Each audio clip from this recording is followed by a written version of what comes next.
están participando de este conversatorio. Vamos a presentar hoy solamente, teníamos otra invitada, pero no puede concurrir, participar, mejor dicho, por problemas personales. Y vamos a estar con Fernanda Petersen, que es abogada, y bueno, yo creo que va a ser de mucho interés este conversatorio, ya que vamos a hablar de lo que es el marco legal de grooming y abusos en general, ya sea emocional o de violencia física. Bueno, Gigi. Buenas tardes a todos. Hoy contamos con la presencia de María Fernanda Petersen. La doctora es abogada, cuenta con un posgrado de criminología feminista, ejercicio liberal de la profesión desde 1999 a la actualidad. Se desempeñó en el Servicio Local de Protección de Derechos de Niños y Adolescencia de la Municipalidad de Bahía Blanca entre el 2005 y el 2006.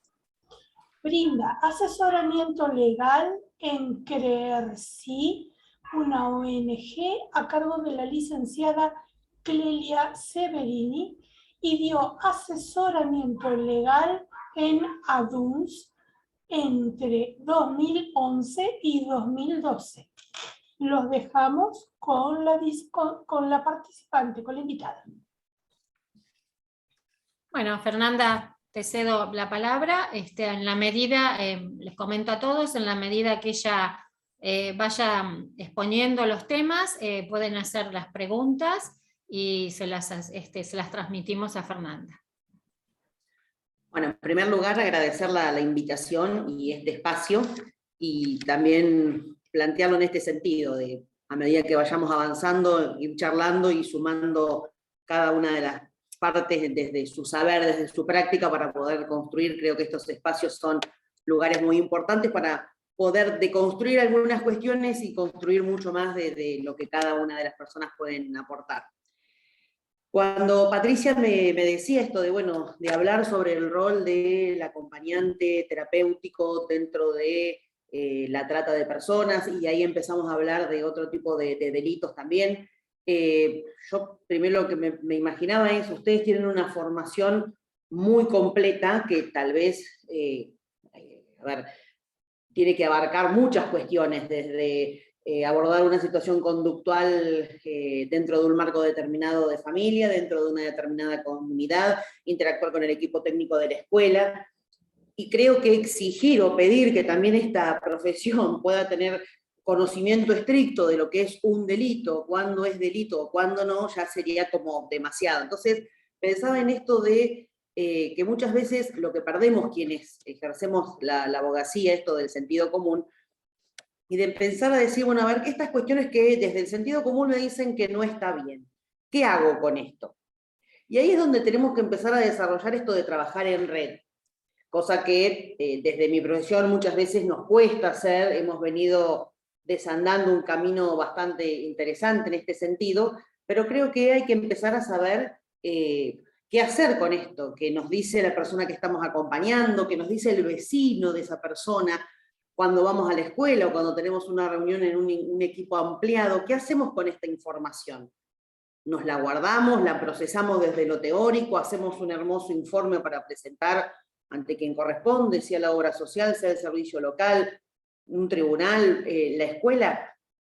La realidad es que, bueno, como profesionales que forman parte de la salud en sentido amplio y en el sentido integral, y en el sentido que creo que por el cual debemos ir, obviamente que tenemos que empezar a conocer y a saber cuáles son las herramientas que tenemos ante cualquier situación, primero que configure delito, pero lo que decía al principio, claramente todas nosotras vamos a saber que si un niño o una niña refiere que fue tocado por un adulto, que fue violentado, obviamente que no vamos a dudar que eso es un delito. Tal vez hay otras situaciones en las que no tenemos esta certeza.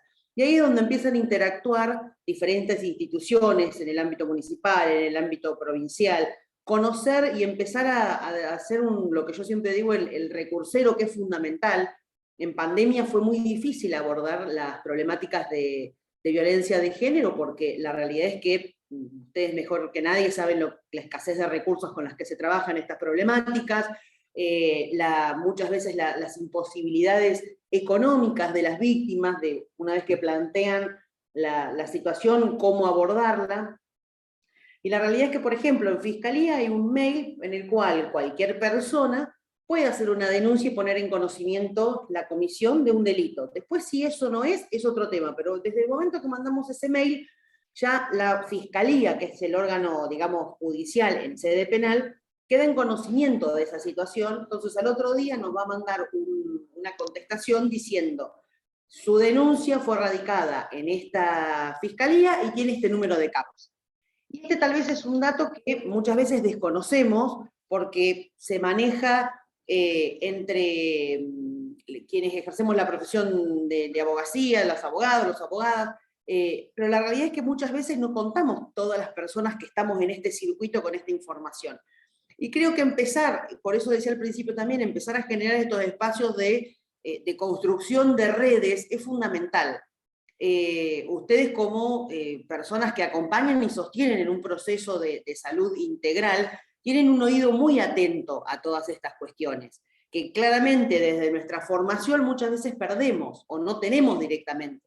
Ustedes no trabajan solamente con lo que la persona que acompaña dice, ustedes tienen del no decir, tienen una interpretación de un informe que se presenta en la escuela, pueden realizar miradas muy distintas, y eso creo que es lo importante de poder decir, bueno, a ver, ¿cómo hago? ¿Siempre la denuncia es el único camino? La realidad es que no es el único camino siempre, porque muchas veces las personas que, como ustedes, acompañan, o la víctima en particular, no pueden sostener eso. Entonces también es importante empezar a trabajar en una micro red o mini red que sería la familia, la escuela, ver con qué recursos contamos, hasta dónde se puede avanzar, hasta dónde no, cuáles son los recursos desde lo público, desde lo privado que hay para el caso de, por ejemplo, que hubiera que sacar a una persona de un hogar por una situación de violencia de género, o a una niña o un niño por una situación de abuso sexual. ¿Qué hacemos si una chica o un chico nos cuenta que a través de las redes sociales, Pirulito la invitó a salir, lo invitó a salir? ¿Cómo hacemos para poner en juego nuestra responsabilidad profesional, y más allá de lo profesional, como personas, sin invadir su intimidad, sin avasallar su derecho que tiene dentro de su teléfono celular, por ejemplo, o un dispositivo móvil, a tener esas redes sociales? Creo que tenemos herramientas como para empezar a abordar estas situaciones. La educación sexual integral es una, la posibilidad siempre del diálogo y de hablar de estas cuestiones, y para hablar de estas cuestiones obviamente tenemos que saber de qué se trata. Lamentablemente en Bahía Blanca el tema del grooming creo que fue un antes y un después de la causa de Micaela Ortega. Lamentablemente muchas personas desconocíamos, me incluyo, el manejo de lo que eran las redes, la habitualidad con la cual las adolescentes tienen 2 cuentas de Instagram o de Facebook o de la red social que utilicen, un montón de situaciones que necesitamos empezar a hablar. Claramente el hablar no es que va a generar que esto no suceda más. ¿Qué hacemos cuando esto sucede? Primero, ante cualquier duda, yo siempre lo que digo es, bueno, si estamos trabajando de manera autónoma en el caso de ustedes, o no por dentro de un equipo me refiero, buscar en alguna consulta interdisciplinaria, que puede ser un abogado, que puede ser otro colega de ustedes, una psicóloga, un referente de la escuela, un referente en el barrio, y ver qué hacer. Y ante la duda, siempre hay que hacer la denuncia. Del grooming, particularmente, el tema de los tiempos en los que se puede actuar desde la justicia o desde las personas que toman conocimiento o mínima duda de que esto puede llegar a pasar, es muy importante todo lo que se puede hacer. La realidad es que digamos, lo que se puede evitar con una denuncia tal vez es un daño menor al no hacer la denuncia. No sé si me explico con lo que quiero decir. Pero digo, el tener la posibilidad de denunciar y al momento de denunciar también estar seguras como profesionales de que no nos estamos exponiendo. Porque muchas veces también está esto, digo, no saber hasta cuál es nuestro límite y básicamente la matrícula profesional de cada una de las personas es su sustento. Entonces tampoco se les puede pedir un acto de heroísmo diciendo, bueno, yo voy a denunciar en todos los casos y no importa lo que pase. Creo que el Colegio de Abogados, por ejemplo, tiene un consultorio gratuito para personas que no tienen recursos, donde, bueno, si la persona a la que acompañamos no puede concurrir por el motivo que sea sola, la podemos acompañar, conocer cuáles son, interiorizarnos en cuáles son los dispositivos que hay funcionando, bien, mal, a medias, y saber, digo, hay muchos teléfonos que vamos a encontrar, el 145, el 144, que muchas veces también llevan a la confusión. La realidad es que ante la duda es preferible llamar, acercarse a alguna institución, a alguien que sepamos, una ONG que sabemos que está trabajando en esta temática. En Bahía Blanca, Bahía contra la Trata es una ONG que trabaja muy bien contra la trata. Como, bueno, hoy hablábamos, Creer Sí trabaja muy bien con el tema del abuso. Y la realidad es que hay que empezar a construir espacios donde se pueda hablar de estos temas y donde cuando se toma conocimiento de una situación que nos parece, o sea, estamos seguras que no está bien, después nos puede parecer que es delito o no. La realidad es que no tenemos que tener la certeza de que es un delito cuando denunciamos, porque lo que hacemos cuando vamos a hacer una denuncia es decir, creo que se está cometiendo este delito. Usted, señor fiscal, investigue. Eso es lo que nosotros planteamos en la Fiscalía. Pero cuando tomamos conocimiento de una situación de estas características, la realidad es que la urgencia es lo que nos corre. Entonces, siempre decir, bueno, a ver, en este caso puedo consultar a tal persona o tal institución, o llamo al 144, o llamo, digo, tener como un recursero de mínima en el cual, bueno, yo sé que tal conoce a tal, entonces se va armando esa red, porque la realidad es que el hecho de hacer una denuncia tal vez sea el momento menos complejo, que lo es, pero digo, el hecho después de sostener esa denuncia, de acompañar a la víctima y todo lo que eso implica, muchas veces hace que ustedes como profesionales no es el único acompañamiento que tienen. Entonces, eso implica tener que ir a una fiscalía a ratificar una denuncia, o tener que ir de testigo, o tener que estar en una reunión con una psicóloga diciendo, bueno, la realidad es que llegué a esta denuncia porque vi esto o aquello o lo que fuere. Entonces creo que la importancia en estos casos de abordar la problemática desde una manera interdisciplinaria. En los casos de abuso sexual es mucho más complejo porque la víctima puede poner en palabras lo que vive cuando puede y como puede. Y por eso insisto siempre en que tanto las personas que trabajan en forma directa como las docentes o diferentes efectores de otros ámbitos tienen que tener esa posibilidad de tener como el tercer ojo, el tercer oído, porque hay veces que se puede poner en palabras, la víctima puede ponerlo en palabras, y otras veces es a través de un dibujo, un juego, una actitud, una conducta, y ante la mínima duda es fundamental consultar. Decir, bueno, lo hablo con otra colega, llamo a una psicóloga, llamo a una abogada, llamo a un médico, veo, voy a tal lugar, estoy trabajando en esta obra social y sé que tienen este gabinete, no sé, de alguna manera, cuando algo nos hace ruido, porque ante al mínimo indicio que tenemos de esto, o bien, si tenemos la certeza para hacer la denuncia, o bien de poner en funcionamiento otros resortes que nos puedan ayudar. Porque la realidad es que la víctima a veces da esa señal y nunca más vuelve a hablar porque no puede, básicamente. Y muchas veces tenemos que también estar atentas a qué es lo que nos está diciendo, porque por ahí nos dice, sí, me pasó esto, y da la casualidad, porque más del 95%, más del 90-95% de los casos de abuso sexual en la infancia son intrafamiliares, que tal vez quien nos está diciendo que es el abusador está dentro de esa casa a la que nosotras íbamos a llevar o a buscar a ese joven, a ese niño, para hacer el acompañamiento. Entonces, ante esa situación, se hace la denuncia, y después que hacemos la denuncia, ¿qué hacemos? Planteamos de entrada esto en la fiscalía, y quién se hace cargo de esta situación.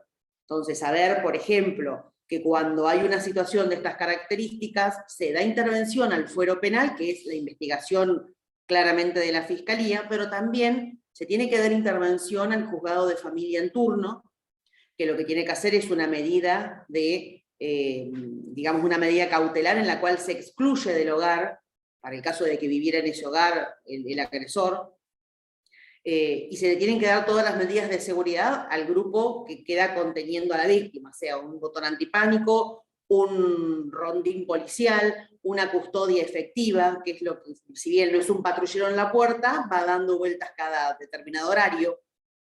Todas estas cuestiones, muchas veces, generalmente si vamos a hacer la denuncia a la Comisaría de la Mujer, esto va a pasar, se hace. Pero muchas veces puede ser que porque ese día o tuvieron muchas cosas, o porque no hay personal, o por lo que fuere, no se van dando. Entonces creo que es importante saber que contamos con estas herramientas, y decir, bueno, hasta tanto no estén dadas estas seguridades para la víctima, no nos vamos a retirar de la comisaría.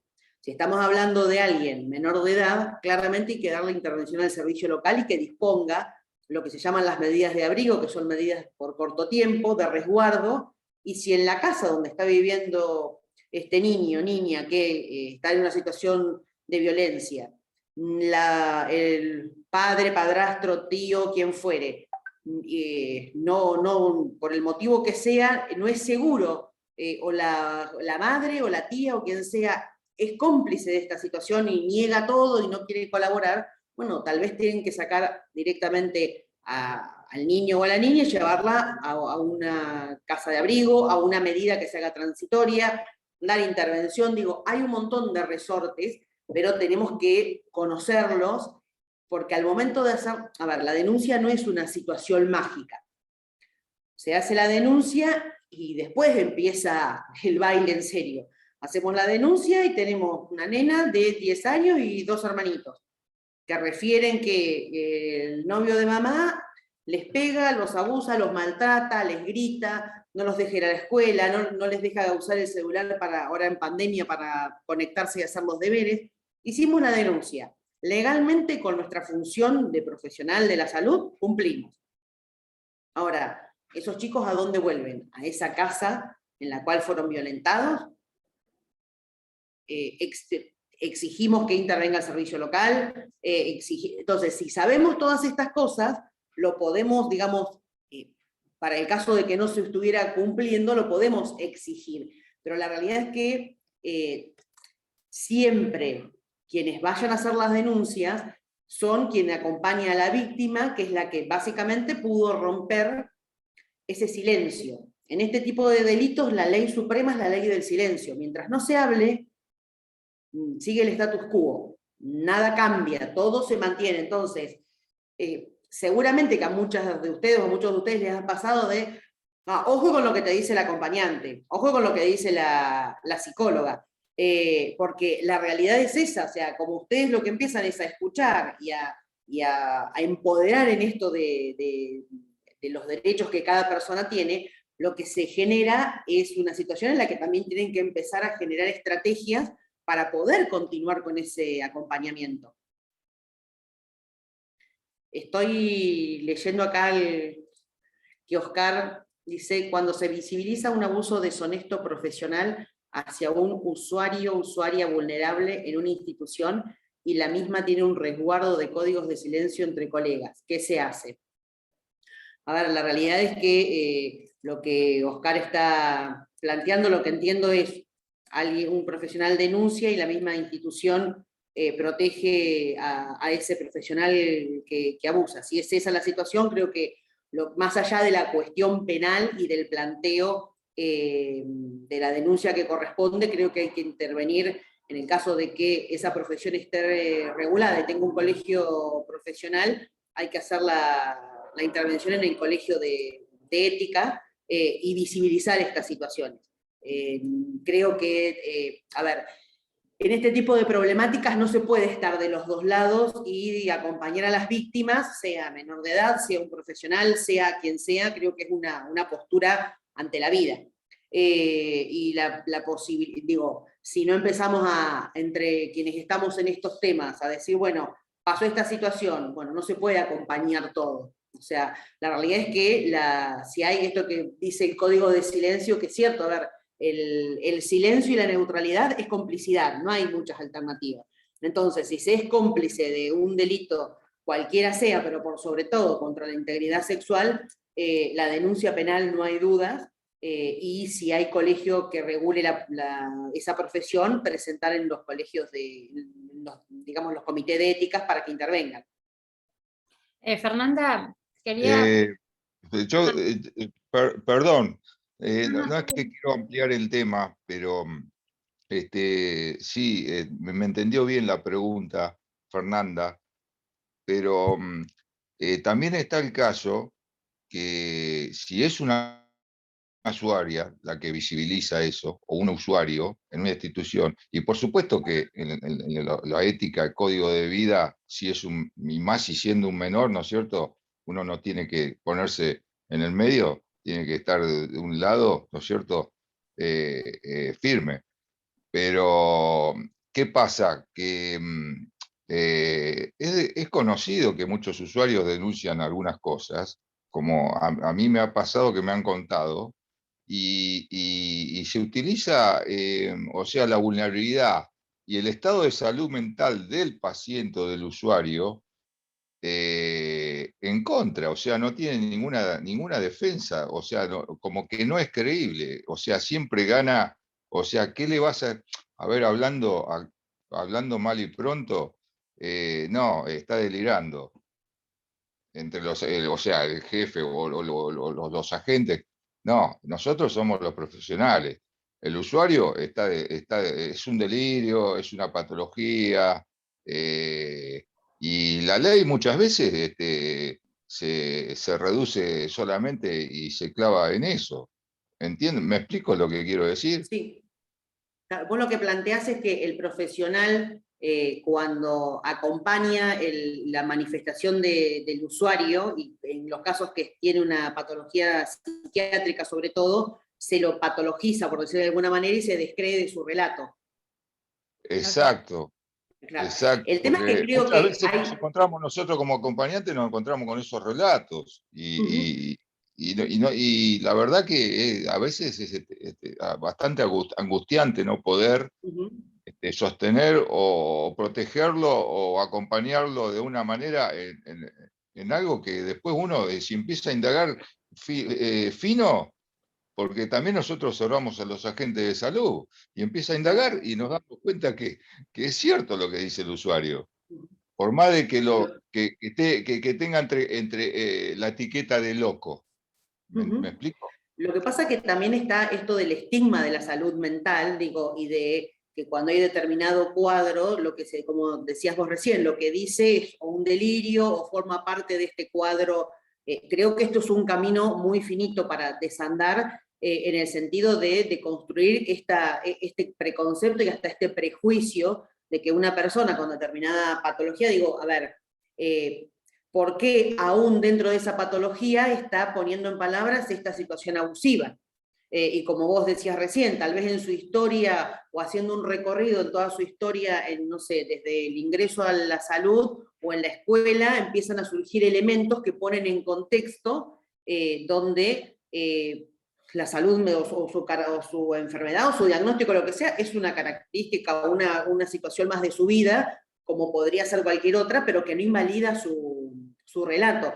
Creo que eso es un tema, y en esto que vos decís es totalmente así. Digo, la justicia está como muy estructurada también en esto de, bueno, hacemos una pericia, un informe de inicio cuando se realiza la denuncia, y tenemos que entrar como en los casilleros. La realidad es que muchas veces, a ver, puede haber una víctima que tiene un trastorno bipolar, puede haber una víctima esquizofrénica, puede haber una víctima que desarrolló un episodio psicótico. ¿Esto invalida el relato? Claramente comparto lo que dice Oscar. No, porque hay que empezarlo a mirar en un contexto donde todas las personas que intervinieron en la historia de ese individuo tienen que dar nota, cuenta de qué fue lo que pasó. O sea, no creo que sea casual que un usuario o una usuaria vulnerable haga referencia a una situación de abuso, de violencia o lo que fuere, como parte del delirio. Porque por ahí, a ver, lo digo esto desde mi ignorancia total, tal vez está agrandando en el sentido de decir pasó 3 veces y fue una, pero la realidad, el hecho me parece que lo que está contando existe. Y creo que desandar eso es muy importante y es, a ver, en el año, hasta hace 10, 12 años atrás, no recuerdo exactamente la fecha, si no contábamos con una pericia médica que acreditara que había lesión vaginal o anal, no se consideraba abuso sexual. La posibilidad de considerar que el abuso sexual es gravemente ultrajante y que en ese ultraje grave está entendida la salud psicofísica, fue un recorrido de muchísimas luchas, de muchísimos ir, venir y de fallos que empezaron a salir, donde Bahía Blanca fue en ese sentido con fallos muy contundentes. La realidad es que se avanzó en ese sentido. Hoy por hoy, los dichos de la persona que denuncia, de la víctima, y la validación por un equipo profesional, por psicólogas, por las acompañantes, por quienes estén en ese sentido, pero sobre todo las psicólogas que trabajan en fiscalía, se tiene por acreditado el hecho. Años si no teníamos un médico, con lo que implica, digo, las profesiones hegemónicas por sí, abogacía, medicina, ingeniería y alguna más por ahí, el resto era como que nada valía. Esto de empezar a darle no solamente validación a los dichos de la persona, de la víctima, sino también que una profesional de una ciencia que no tiene que ver con el derecho pueda dar, digamos, validar y acompañar desde el marco teórico, fue y es un gran paso. Creo que lo que planteaba recién Oscar, creo que es un camino en el que hay que seguir avanzando y claramente es un tema en el que hay que estar muy atentas porque es lo que planteaba él. O sea, se termina siempre, a ver, no me sale la palabra, ninguneando, por decirlo de alguna manera, o descreyendo o minimizando el relato de la víctima o de la persona que lo puede poner en palabras por su situación de salud mental.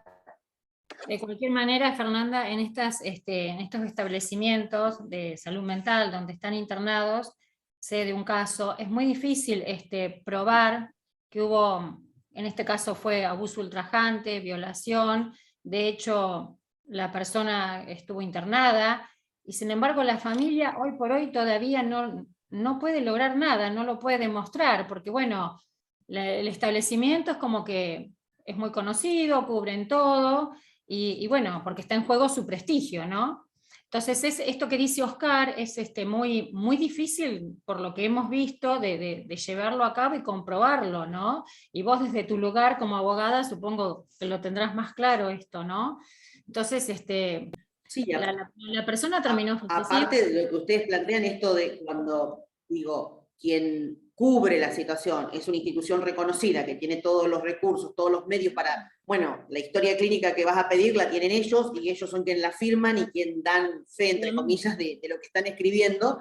Claramente, ustedes como profesionales se ven totalmente limitados, porque volvemos al principio, o sea, el tema de la salud mental es un tema muy particular y donde, digo, a nadie se le ocurriría descreer de una persona que tuvo una ACV, aunque tuviera amnesias temporales.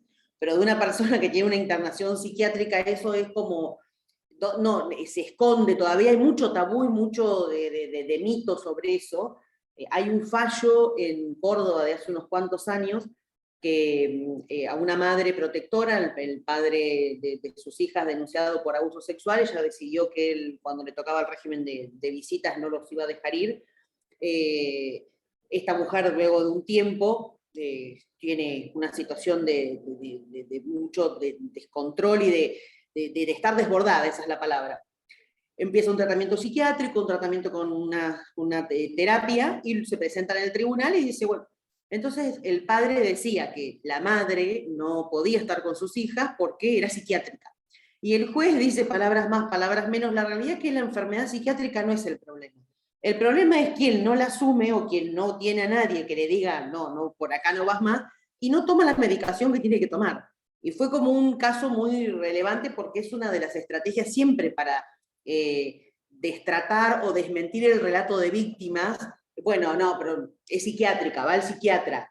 A nadie le van a decir, tomaste Optamox porque tenías bronquitis. Nadie le va a cuestionar un antibiótico o que tome otro tipo de medicación.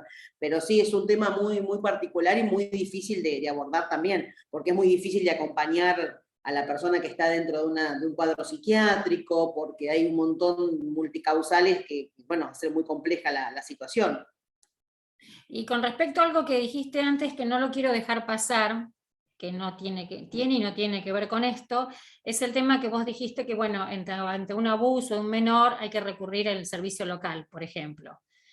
Hay algo que yo quiero que me lo aclares, creo que lo sé, pero bueno, a lo mejor la mayoría no lo sabe, el tema de que recurrir al servicio local no tiene absolutamente nada que ver con el nivel socioeconómico de la familia, ¿verdad? Porque en general Exacto. estamos acostumbrados a ver al servicio local que funciona o recurrimos a él cuando las condiciones son sumamente de pobreza y demás, ¿no? Pero Sí. bueno, en el caso de un nivel económico alto también, ¿no? Se puede recurrir al servicio local. A ver, la realidad es que la función del servicio local es la protección y promoción de los derechos de niños, niñas y adolescentes. En la práctica, al servicio local lo reducimos a una función asistencial. Es bueno, gente vulnerable con derechos económicos totalmente vulnerados, que no tiene acceso a profesionales en forma privada. O sea, tenemos esa imagen y en la práctica es lo que sucede. Cuando hacemos una denuncia, o digo, lo que decía al principio, y toma intervención formalmente la Fiscalía, y en algunos casos tiene que intervenir el juzgado de familia, la realidad es que la función o previo a esto, decimos, bueno, vamos a hacer una consulta en el servicio local que corresponde al domicilio donde vive esta persona. La realidad es que si estamos acompañando a una persona que tiene todos los recursos, también podemos ir a consultar y a decir, bueno, miren, pasa esto, ¿cómo intervenimos? Puede ser que si estamos digamos, trabajando o abordando una situación donde hay recursos económicos y nos van a decir, bueno, a ver, ¿hay algún familiar o algún amigo o algún referente que pueda acompañar esta situación? Sí, tal. Bueno, tal vez esa persona puede sugerir, yo conozco tal profesional, pero la realidad es que la primera consulta, que es un equipo que está formado por abogado, por psicólogo, por trabajador social, se puede hacer y es, de hecho, en todos los barrios, o más o menos casi en todos los barrios, está funcionando en forma diaria y son lugares en los que se puede recurrir y decir, bueno, yo tengo esta situación. Muchas veces pueden decirnos, sí, hay una situación que, evaluándola, puede ser un delito, pero conviene intervenir de esta manera, podemos compartir esa intervención o no, y también quien va a consultar, más en el caso de ustedes que tienen formación en este área, decir, no, me parece que no, me parece que sí, lo haría de esta manera, pero sí, por supuesto, que en cualquier situación se puede pedir que intervenga.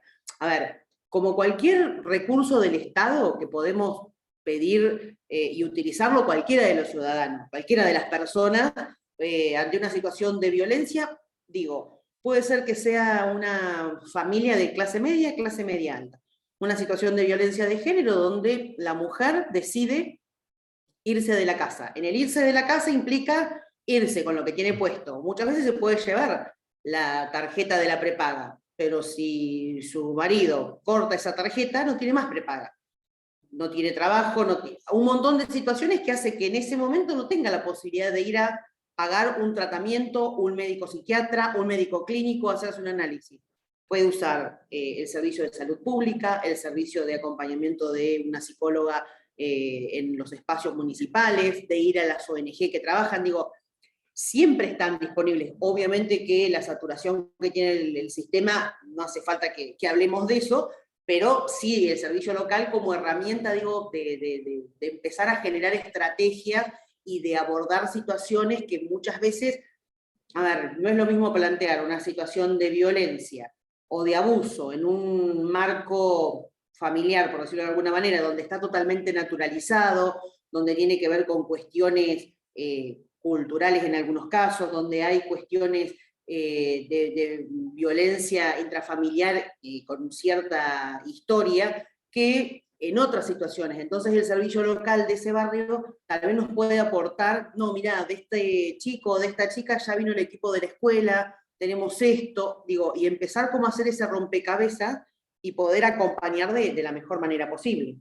Claro, esto te lo preguntaba porque, bueno, también uno lo ha vivido en situaciones que son clase media, pero la familia, por todas estas cuestiones que vos mencionaste, no ven que se le está perjudicando al niño y que ese niño no puede seguir permaneciendo en ese lugar, por lo menos un tiempo, como que hay que alejarlo un poquito del familiar. Entonces, ahí a eso apuntaba yo, pero bueno, sí, me respondiste, hay que asesorarse allí en servicio local, como para ver cómo se sigue. Exacto, porque digo, está ese recurso, hay que usarlo, hay que pedirlo, y muchas veces tal vez no sea el que nos sirve en el sentido de, bueno, no nos aporta demasiado, o sí, o en un caso de emergencia, al ser un servicio del Estado, ellos cuentan con el poder de policía de decir, bueno, desde mi teléfono celular llamé al Tribunal de Familia, pido un patrullero, disponemos de esta medida de abrigo, y hay una situación en la que, a ver, saliendo del marco de la profesión de cada uno, yo estoy en la puerta de mi casa y veo que enfrente empieza alguien a pegarle a dos criaturas. Llamo al 911, digo que hay menores involucrados, voy a mandar a la guardia de niñez, y la guardia de niñez actúa en el momento. Entonces, no sé si la gente que vive enfrente de mi casa es de clase media, clase alta, o alguien que pasó. Entonces, esas cosas siempre hay que tenerlas en cuenta. Porque la realidad es que el Estado, digo, el servicio local como parte del Estado municipal, tienen esa posibilidad, que es distinto si el vecino o alguien que vive al lado mío dice, Fernanda es abogada, llamala a Fernanda. Sí, yo voy a cruzar, voy a llamar al 911, pero hasta ahí. En cambio, cuando ya llega el servicio local, interviene formalmente, se hace un acta, digo, todo eso siempre es una ventaja en favor de las víctimas, obvio. Y ahora yendo al otro extremo, de adultos mayores vulnerados, que viven en senos de familiares también, donde son víctimas de violencia, de abusos, de todo tipo, ¿no? Y nosotros como acompañantes estamos allí, ¿dónde planteamos esto? Porque por ahí otra vez ocurre lo mismo, ¿no? De que por ahí la familia no lo ve, o está acostumbrado, o no quiere involucrarse. Muchas veces los adultos mayores viven solos en un domicilio, pero están a cargo de cuidadores, y a veces son los mismos cuidadores los que los violentan, o los abusan de distinta forma. Entonces, ¿cómo actuar ahí, no? Porque ahí ya no podemos recurrir al servicio local. O sea, ¿cómo actuar en el caso de que la familia, hablando en criollo, no nos dé bolilla? ¿A dónde vamos? ¿A dónde recurrimos? Sí, la realidad es que, a ver, en este sentido, no hay menos aún que cuando son menores de edad. En principio, la denuncia, no solamente penal, sino también, vuelvo a insistir, en el tema de, a ver, la ley de violencia intrafamiliar o la ley de violencia de género tiene dos aristas. Una es la sede penal y el otro el juzgado de familia. En el juzgado de familia, lo que se pueden pedir son medidas cautelares, por ejemplo, donde se lo puede escuchar a este adulto mayor y decir, bueno, o sacarlo de, valga la redundancia, del cuidado de esa persona que está designada como cuidador, o pedir que otra alternativa. A ver, la realidad es que en estos casos, lo que vos planteabas recién, es una persona que está al cuidado de terceros que paga su hijo, su sobrina, quien fuere. Y ahí empiezan a jugar otras cuestiones, pero hay muchísimas situaciones de violencia y la realidad es que el Tribunal de Familia tal vez tiene más herramientas para poder con el equipo técnico empezar a abordar, y sí, lo ideal, digo, como idea siempre es cuando se va a decir, bueno, no sé, a tal adulto mayor lo está vulnerando en alguno de sus derechos, por alguna forma de violencia, con alguna forma de abuso, tal cuidador, tal cuidadora, bueno, tener, digamos, como presentar un plan de contingencia y decir, está esta alternativa, a la familia en primer lugar y al juzgado en segundo lugar, porque la realidad es esa, o sea, hay una situación en la cual el juzgado que va a decir, bueno, perfecto, ¿tiene cobertura médica? Sí. ¿Cuál es el listado de lugares, residencias, geriátricos donde pueda estar? Digamos, las resoluciones judiciales, si no vamos con algo medio armado, a veces terminan siendo de mayor vulneración para la persona. Entonces, esto de presentar por ahí, decir una alternativa o generar algún espacio donde se pueda plantear algún otro tipo de situación, o decir, bueno, esta persona hay que sacarla por esto, decirle al familiar, bueno, hay que buscar a otra persona, porque, a ver, digo, desde muchas veces te plantean, no, pero si saco a Juanito, hace 6 meses que está, y la indemnización, y por una cuestión, digo, de no articular lo que hay que articular, y por, bueno, pero me cobra más barato, o es amigo de un amigo, siguen vulnerando los derechos de ese adulto mayor. Entonces, cuando ya no quedan recursos, el Tribunal de Familia me parece como la mejor alternativa. Si vemos que esa situación de violencia también constituye un delito, ante la duda que vaya a los dos lados. Pero en la práctica, quien nos va a poder aportar mayores estrategias va a ser el juzgado de familia. Bien, y ahora entrando un poquito más en el tema de grooming. A ver, mediante el grooming se puede actuar de distintas formas quien lo ejerce, ¿no? Entonces, tenemos el caso que vos mencionaste, de Micaela Ortega, un ejemplo para nosotros conocidos por todos, pero en el caso de ella fue específico que la vio fundamentalmente a ella. Ahora, por medio del grooming también se puede llegar a un tema de trata, ¿no es cierto? Hay que prestar atención en esto también, eso me interesa también. A ver, todo lo que es captación de menores a través de las redes sociales, lo que es el grooming. A ver, el caso de Micaela fue el primer caso de captación por grooming seguido de femicidio. Pero la realidad es que en la mayoría de los casos, de hecho, esta misma persona, que no surge de lo que se investigó que perteneciera a una red de pedofilia, ni a una red de trata, ni nada por el estilo, pero él tenía más de 140, 150 contactos, todas mujeres menores de edad, y tenía, no sé, 15, 20 citas, por decirlo de alguna manera, previstas. Entonces, y cuando empezamos a seguir las causas y a tomar contacto con algunas de las personas que pueden denunciar, creemos que la trata de mujeres es algo que, bueno, pasa y lamentablemente en Bahía Blanca estamos muy cerca de lo que es pornografía infantil y lo que son causas de trata de mujeres. La realidad es que las estadísticas no solamente que no bajan, sino que suben, y la captación obviamente es, yo en el 2005, 2006, trabajé en el servicio local cuando recién se armaban acá en Bahía Blanca en los 2 primeros equipos.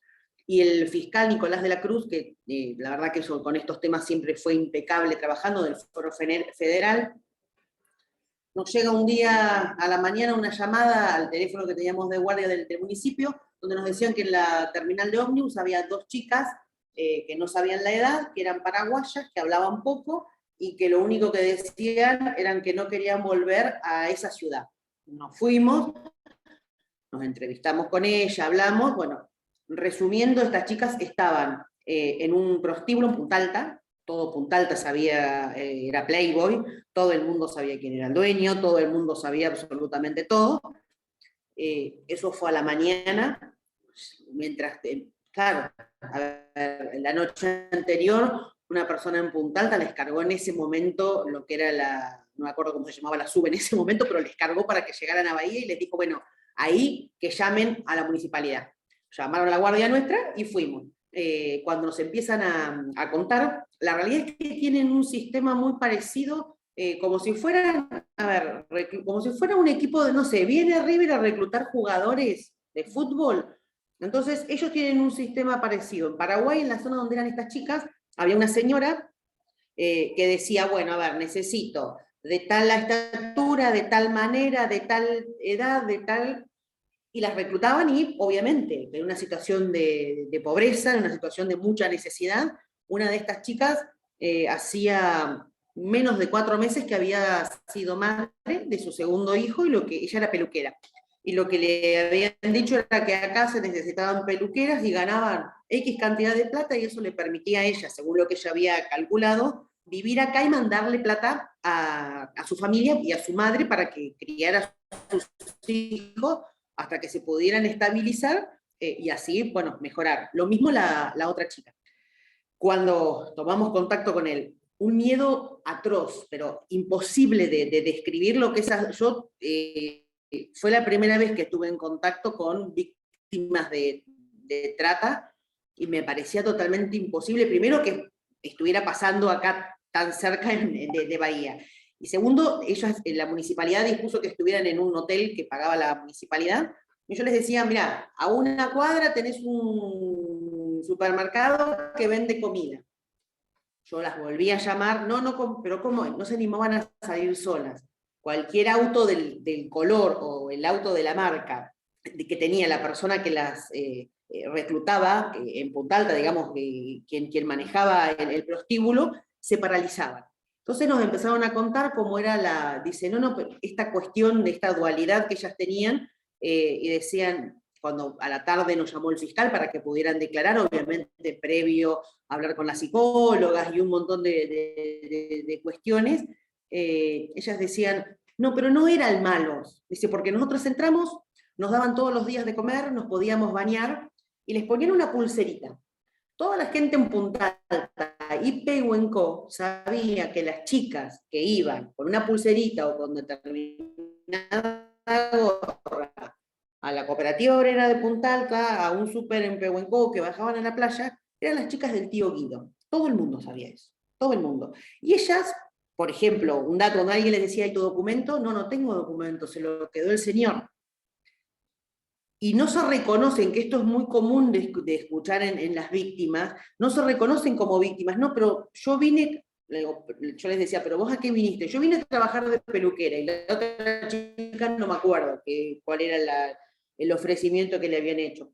Cuando se les muestra una foto, para dentro del proceso judicial poder identificar cada una de las personas, no sabían el nombre de ninguna, eran Daisy, Juana, Fernanda, María, pero no sabían el nombre real porque nadie tenía nombre real. Esto de perder la noción de la identidad, del tiempo, del lugar, y en esa situación, cuando intervenimos, bueno, los días que estaban, digamos, que estuvieron acá en Bahía Blanca, acompañándolas y haciendo todo lo que es la cuestión de papeles, porque, a ver, las chicas no tenían documento. En Migraciones, por ejemplo, en ese momento, la alternativa que nos dieron fue, bueno, las deportamos y se van a Paraguay rápido. Digo, pero es que ellas no cometieron ningún delito. O sea, ellas no tienen por qué salir deportadas. En ese momento había una organización internacional que nos ayudó con el tema, y el municipio acá también, con el tema de tramitar los DNI. Viajaron en avión a Buenos Aires. En Buenos Aires, esta gente de esta ONG las recibió con todo el acompañamiento psicológico, médico y demás, y las acompañaron hasta la ciudad donde estaban en Paraguay. Pero acá, por ejemplo, en Bahía, tuvimos que explicar la situación, no querían claro, a ver, éramos la psicóloga, la trabajadora social y yo del municipio, que habíamos aparecido de la nada. Ellas no sabían si éramos amigas de este tipo o de la que las reclutó en Paraguay. Entonces tuvimos que acompañarlas para que vieran que el avión, que era seguro, y todas las cosas que van contando, digo, de estas promesas, este sistema que tienen de no, te va a servir para esto, te va a servir para el otro, es muy difícil de romper, porque la realidad es que es la manera más brutal de explotación del cuerpo de mujeres en el sur argentino. Bueno, Alika Quinanes es la primer víctima de trata que ganó el juicio al Estado, que pasó por todas las instancias de apelación y está esperando todavía, fue reconocida en Estados Unidos. Digo, son historias muy difíciles y tenemos que estar siempre atentos, porque hay cosas que por ahí se nos pasan desapercibidas, pero la realidad es que ante la menor situación, escuchar, preguntar y llamar por teléfono al 145 o a las ONG que sabemos que están en Bahía, a lo que sea, porque para que exista una red de trata tenemos, digamos, arrancamos como, el primer eslabón sería la prostitución y el proxeneta que, a ver, hablando mal y pronto, regentea, entonces le roban absolutamente todo a esa mujer. Sumado que si esta mujer es sacada de su contexto cercano de su familia, se le saca el DNI, se la trae a otro país, se la aísla totalmente, no tiene dinero, no tiene ningún recurso como para poder salir de eso, es literalmente imposible. Si no interviene una organización o un grupo o por una denuncia, que también pasa muchas veces, que cuando se hacen las denuncias, se llega al lugar, se hace el allanamiento y ante una persona mayor de edad que dice, no, yo estoy por mi propia voluntad. ¿Qué hacemos ahí? Bueno, hasta hace 10 años más o menos había un matrimonio en Bahía Blanca que tenían varios prostíbulos en el centro y uno en White, que ellos reclutaban, como se dice comúnmente, a las chicas, no solo las traían de Paraguay, sino que sacaban avisos en aquel momento en el diario o en todo clasificado, que buscaban masajistas o recepcionistas. Claro. Y de esta forma las reclutaban y bueno, para ellas era, y estaban en pleno centro. Pero sí. Hace 10 años atrás no existía, lamentablemente, todo lo que existe ahora en cuanto a lo legal, la llamada telefónica y demás. Entonces, sí, no, esos recursos no estaban, pero también es cierto que todo esto, digamos, toda esta ingeniería que tiene que ver con la trata, se puede sostener por la complicidad de parte o algunos estamentos del Estado, porque cada vez que salta algún nicho de corrupción tiene que ver con esto, digo, la droga lleva a la prostitución, a la trata, y siempre es vulnerar derechos de los sectores más desvalidos, o sea, los niños, las personas con una situación, como decíamos hoy, de salud mental, vulnerados económicamente, socialmente, y también esta situación de, a ver, cuando se plantea, bueno, es una elección o la prostitución VIP, hay que ser muy cautos con esas cosas, y yo siempre digo, escuchemos a las víctimas, a quienes pudieron sobrevivir, básicamente, porque son entramados telarañas muy, muy difíciles de desarmar, y muchas veces no alcanzamos a poder darnos cuenta que estamos frente a esta situación hasta que realmente no viene alguien y dice, no, por favor, ayúdame, y no siempre se puede. Imaginémonos que si dentro de una ciudad como es Punta Alta, o no hace tanto tiempo, pasó en Dorrego, que la persona que históricamente tuvo un cabaret y que todo el mundo lo sabía, y que cuando llegaba la policía, a las mujeres que estaban en ese lugar las metían adentro de tambores con agua helada, no hace más de 10 años que se lo detuvo. Claro. Sí, entonces, creo que... Sí, ¿Cómo? Perdón, no escuché bien. Que digo que más o menos fue todo en la misma fecha, ¿no? Claro, exacto. Sí, acá estoy leyendo que María Virginia dice que en el caso de los internos de salud mental, los internos del Próbolo de Mendoza vulnerados por los propios religiosos que tenían a cargo. Sí, ese caso fue realmente escalofriante. A ver, todos los casos de estas problemáticas son escalofriantes, pero en estos particularmente siempre hay como algún condimento más, donde deja ver que, digamos, a ver, siempre se defiende en abstracto determinadas instituciones, sea la familia, la iglesia, la escuela, y no nos cuestionamos qué cambiar de esas instituciones realmente para que sean lugares saludables, amorosos, acogedores. La realidad es que eso fue terrible, y terrible fue, digamos, desde la institución eclesiástica. En el caso del próbolo vino una comisión, no me acuerdo cómo se llamaba, anuncio apostólico, una cosa así era, a tratar de decir el Mendoza, no, nosotros esto lo vamos a seguir por el derecho canónico. Y ahí fue una postura muy fuerte del fiscal general del Mendoza de decir, ustedes hagan lo que quieran, pero esto está tocando derechos que tienen que ver con el Estado argentino. Y que esa postura, digamos, históricamente les había servido a la institución religiosa como para decir, bueno, lo mandamos a reflexionar a Ushuaia bajo la nieve y ya está, caso cerrado. Y acá empezó como a activarse, creo que también lo macabro del hecho, lo perverso de la situación, pero bueno, son cosas que de a poco y de acuerdo a los diferentes avances que se pueden ir dando, se van logrando. Sí, después con respecto a esto que vos decís, hay una cuestión que justamente estaba escuchando en las noticias, el tema de la confesión, que es un secreto, estamos hablando de los religiosos católicos, ¿no?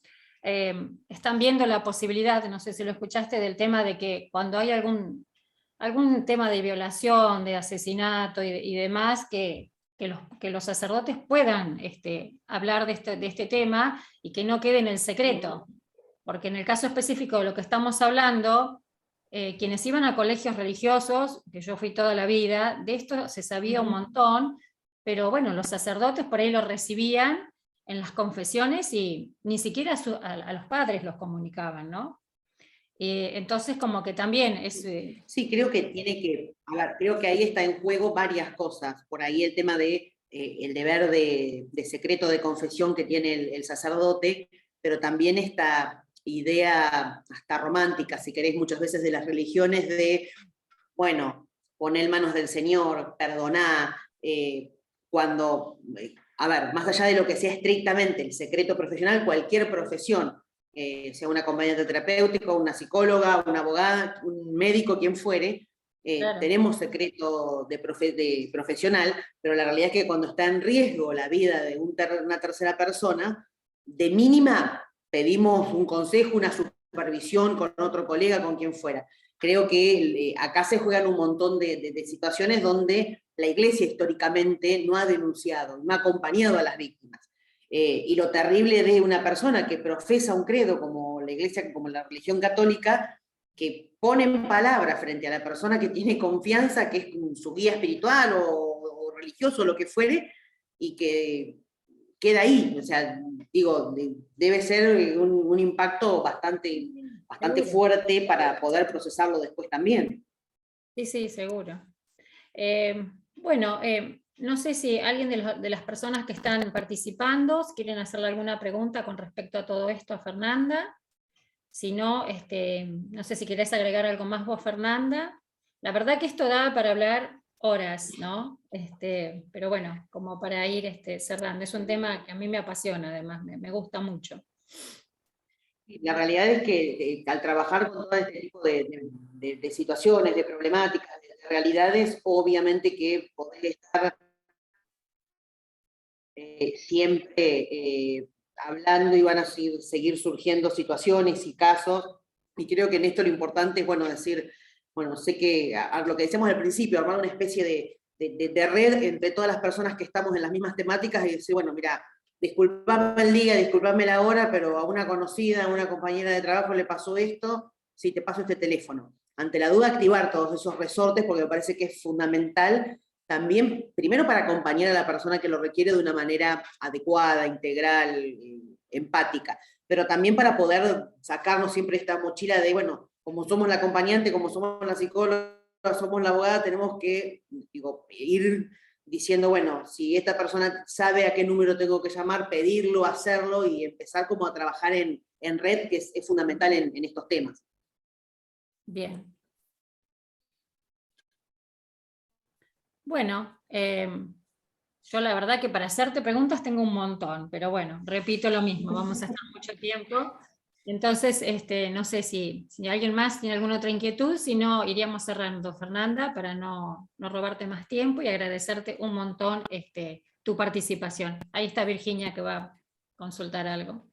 Sí, no, yo le quería solicitar a la doctora que pueda dejar los números para recordarlos, que siempre viene bien refrescar estos datos, los números que hay que tener en cuenta para, en caso de necesitarlo, Dios no lo permita, tener el recurso a mano como para poder hacer una denuncia.